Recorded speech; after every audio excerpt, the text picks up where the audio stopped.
Bonjour à toutes et à tous, chers élèves. Nous nous retrouvons aujourd'hui pour notre première séance. D'abord, téléchargez et imprimez le document, je vous prie. Vous constaterez que le titre est le suivant, le loup et l'agneau. Cela vous rappelle peut-être des titres que vous avez croisés en primaire. Si oui, écrivez-en en commentaire. Il doit en avoir qui ressemble à celui-ci. Le loup et l'agneau, le loup et le chien, le coq et le renard, etc., etc. Quel domaine du français allons-nous exploiter durant ce cours? Regardez pour cela le tableau de la séance. Oui, nous allons faire de la lecture analytique. L'objectif est de reconnaître l'efficacité de la sélection naturelle. Nous nous attarderons tout à l'heure sur la signification de cette phrase. Pour commencer, attaquons le grand 1. Lire un texte. Je vous laisse le soin de lire le texte 2 ou 3 fois, voire plus si besoin, afin de bien le comprendre.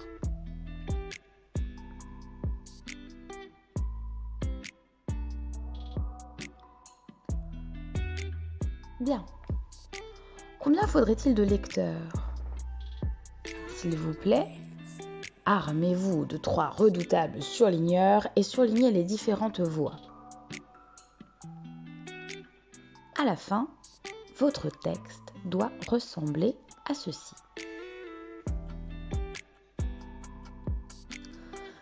N'est-ce pas un récit étrange que nous offre notre cher Jean de La Fontaine?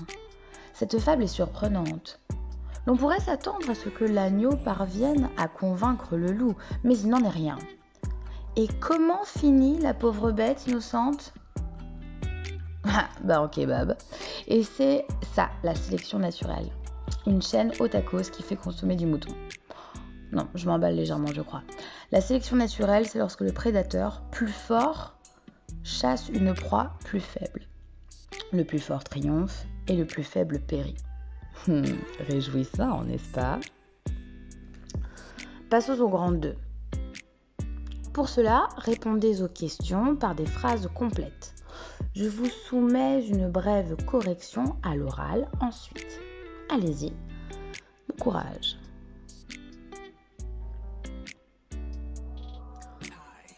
Corrigeons la première question. Ce récit raconte l'histoire d'un agneau qui souhaite boire dans une rivière. Un loup l'aperçoit et trouve des prétextes pour le manger. L'agneau défend sa propre cause. Le prédateur ne trouvant raison, il utilise la force et dévore sa proie. Question 2. Les personnages sont l'agneau et le loup. Question 3. Les personnages sont complètement opposés. Ils sont antithétiques puisque l'agneau est honnête, pacifiste, il ne peut se défendre, tandis que le loup ment éhontément. Il est un exemple de violence, puis c'est un prédateur. Question 4. L'agneau est dévoré non pas par manque d'arguments, mais parce que le loup est plus fort et a un fort appétit. Pour finir, passons au grand 3. Il s'agit du bilan. Alors, vous le savez, ce que j'entends par bilan, c'est un début de réponse à la problématique. Comment les plus faibles peuvent-ils vaincre les plus forts? Ici, nous n'obtenons pas de solution. Mais nous entrevoyons le résultat de laisser le plus fort gagner, à savoir se faire manger. Je vais dicter le bilan et vous allez l'écrire sur les pointilles. Puis, vous vous corrigerez ensuite. Vous êtes prêts? C'est parti. Alinéa. Jean de La Fontaine.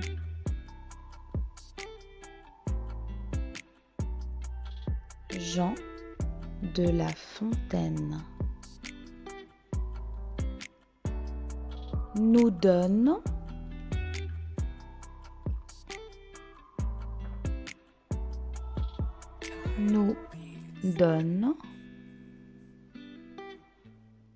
un avant-goût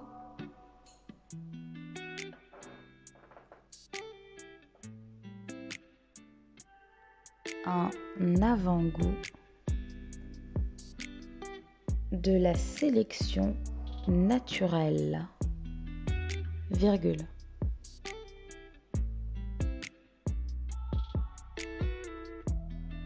De la sélection naturelle, virgule. De la loi du plus fort, point. De la loi du plus fort, point. L'agneau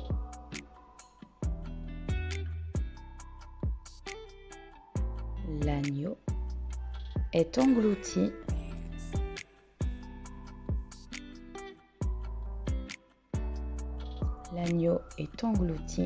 par le loup.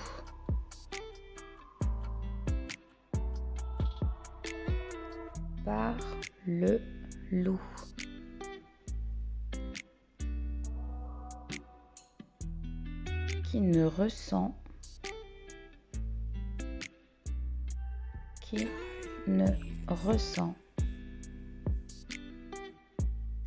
aucune culpabilité. Point. Aucune culpabilité. Point. Revenez à la ligne, alinéa. S'il en est ainsi, virgule, s'il en est ainsi. Attention à l'écriture de s'il si vous voulez garder vos dents. S'il en est ainsi, virgule, c'est parce que l'agneau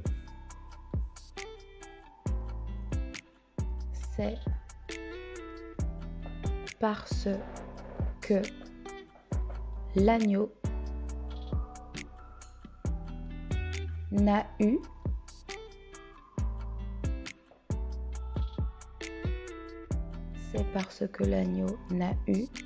ni la force, virgule,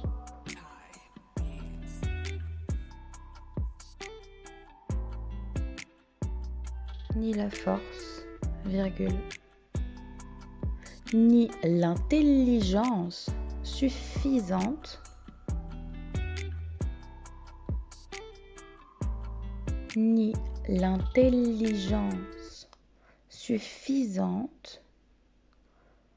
de résister à son chasseur. Point final. De résister à son chasseur. Point final. Bon travail. Vous pouvez voir apparaître maintenant la correction. Pour la prochaine fois, avancez votre lecture du roman de Renard, puis illustrez la fable sur le côté, faites un dessin ou mettez une photo à votre guise. Travaillez bien. À la prochaine fois.